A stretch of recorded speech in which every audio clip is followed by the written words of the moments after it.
બિહારમાં કોંગ્રેસ અને આરજેડીના મંચ પરથી ઇન્ડી ગઠબંધનના નેતાઓએ આદરણીય વડાપ્રધાન શ્રી નરેન્દ્રભાઈ મોદી અને તેમના માતા માટે કરેલી અભદ્ર ટીકાને હું સખત શબ્દોમાં વખોડું છું.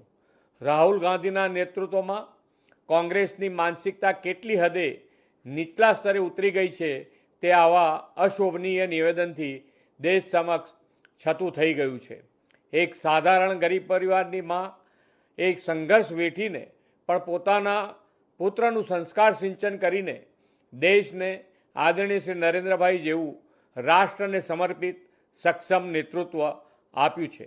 આવા રાષ્ટ્રભક્તના જન્મદાતા સ્વર્ગસ્થ માતૃશ્રી માટે જે ભાષા પ્રયોગ થયો છે તે 140 કરોડ ભારતવાસીઓની લાગણી અને સંવેદના પર કુઠરાઘાત સમાન છે.